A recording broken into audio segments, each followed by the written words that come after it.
हम इंसान पृथ्वी पर ऑलमोस्ट 3 लाख सालों से रह रहे हैं, यानी कि फॉर ऑलमोस्ट 109 मिलियन डेज। इतने लंबे समय के दौरान 27 अक्टूबर 1962 का दिन ही एक ऐसा दिन था जिस दिन इंसान नामक जीव इस दुनिया से पूरी तरह से खत्म होने के कगार पर थे। आज से 60 इयर्स पहले इस कैटास्ट्रॉफिक इवेंट में हम इंसान भी डायनासोर्स की तरह इस दुनिया से ऑलमोस्ट पूरी तरह से वाइप आउट हो जाते, लेकिन सिर्फ एक इंसान ने इस डिजास्टर को होने से बचा लिया। तो आखिर कौन था वो इंसान, और उस दिन ऐसा क्या होने वाला था जिसके कारण पूरी दुनिया तबाह हो सकती थी? आइए जानने की कोशिश करते हैं आज के इस वीडियो में।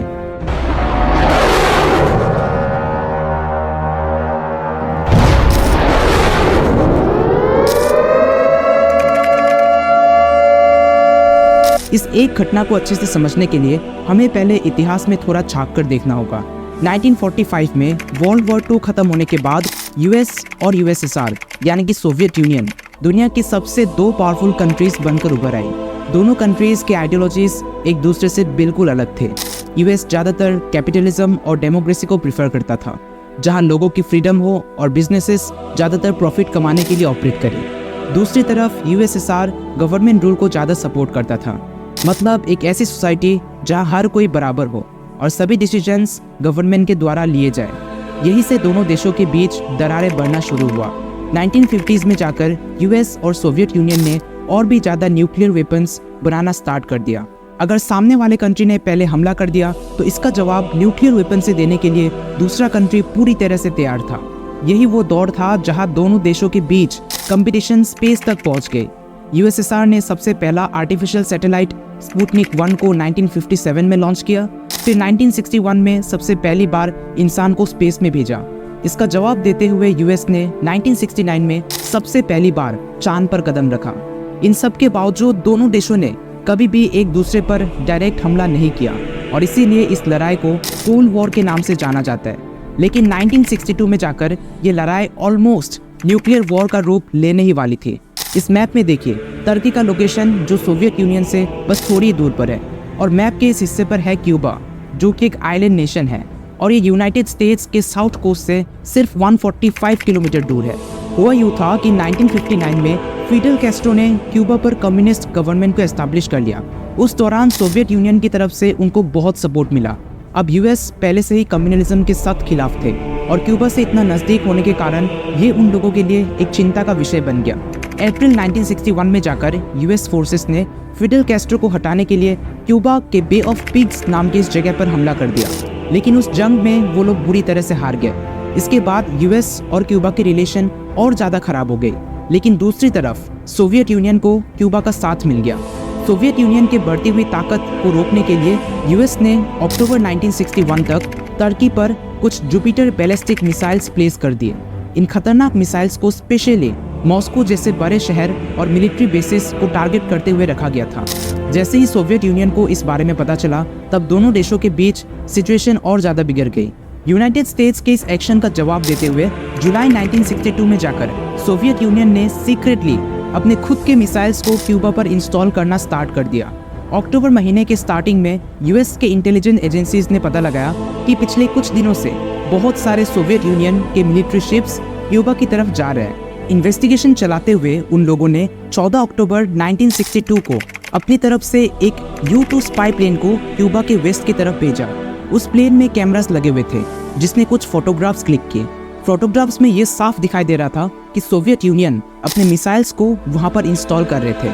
15 अक्टूबर को यूएस इंटेलिजेंस कम्युनिटी ने इन फोटोग्राफ्स को कंफर्म किया, जिसके बाद 16 अक्टूबर को ये खबर यूनाइटेड स्टेट्स के प्रेसिडेंट जॉन एफ कैनेडी तक पहुंच गई। खबर सुनते ही प्रेसिडेंट ने तुरंत अपनी एक एडवाइजर्स की कमेटी बनाई और इसका सलूशन ढूंढने में लग गए। 16 से लेकर 22 अक्टूबर तक उन सबके बीच सीरियस डिस्कशन चला। आखिरकार 22 अक्टूबर को प्रेसिडेंट ने क्यूबा की वाटर्स में क्वारंटाइन घोषित कर दिया।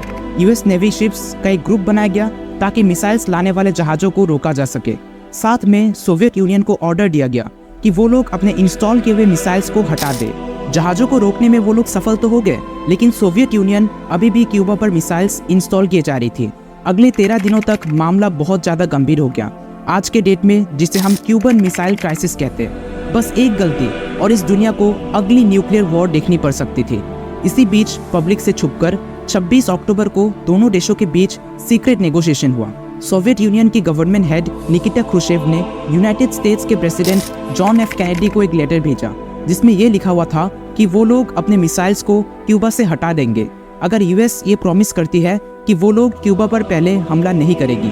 इसके बाद 27 अक्टूबर के दिन यूएस नेवी को एक और खबर मिलता है। B-59 नाम की एक सोवियत सबमरीन पिछले कई दिनों से क्यूबा के नज़दीक समंदर के नीचे अपने मिशन पर थी। सोवियत यूनियन के द्वारा भेजे गए 4 सबमरीन्स में से ये एक सबमरीन था जिसमें न्यूक्लियर टॉर्पेडो लगा हुआ था जो पानी के नीचे से ऑपरेट होकर अपने टारगेट को बस कुछ ही सेकेंड्स में तबाह कर सकती थी। इन सबमरीन्स को सोवियत यूनियन की तरफ से परमिशन दी गई थी कि खतरे के समय ये लोग कभी भी न्यूक्लियर टॉर्पेडो को लॉन्च कर सकते हैं बिना मॉस्को हायर अथॉरिटीज़ के परमिशन लिए। यूएस नेवी के द्वारा इस सबमरीन को पानी के नीचे डिटेक्ट करने के बाद वो लोग इसके नीचे तक छोटे बॉम्ब्स गिराने लगे। उन लोगों का मकसद सबमरीन को डिस्ट्रॉय करना नहीं था बल्कि उसे पानी के ऊपर तक लेकर आना था। कुछ देर बाद ही सबमरीन की बैटरीज डाउन होने लगी, अंदर का हवा बहुत गर्म हो गया और क्रू मेंबर्स ने मॉस्को के साथ अपना कम्युनिकेशन खो दिया। उन लोगों को कोई आइडिया नहीं था कि पानी के ऊपर क्या हो रहा है। वो लोग कंफ्यूज थे कि आखिर ये धमाका उन लोगों के सबमरीन को डुबाने के लिए किया जा रहा है या फिर किसी और वजह से। एक पॉइंट पर जाकर वो लोग श्योर हो गए कि दोनों देशों के बीच जंग छिड़ चुका है और इसीलिए सबमरीन के 2 सीनियर ऑफिसर्स ने ऑलमोस्ट फैसला कर लिया था कि वो लोग न्यूक्लियर टॉर्पेडो को चलाकर सबको तबाह कर देंगे। लेकिन टॉर्पेडो को लॉन्च करने के लिए सबमरीन में मौजूद तीनों सीनियर ऑफिसर्स की परमिशन चाहिए थी। पहला और दूसरा कैप्टन तो मान गए थे लेकिन तीसरे कैप्टन वैसिली आर्किपोव ने अपनी सहमति नहीं दी। उन्होंने बाकी 2 ऑफिसर्स को समझाया कि ये धमाके सिर्फ हमें पानी के ऊपर लाने के लिए किए जा रहे हैं सिग्नल के तौर पर।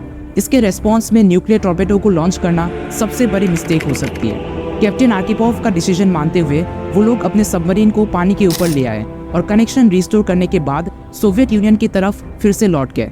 कैप्टन के इस हीरोइक डिसीजन ने दुनिया को न्यूक्लियर वॉर से तो बचा लिया लेकिन खतरा अभी भी नहीं टला था। 27 अक्टूबर को ही U-2 स्पाई प्लेन के पायलट मेजर रडोल्फ एंडरसन को सोवियत यूनियन के आर्मी ने गोली मारकर उनकी हत्या कर दी।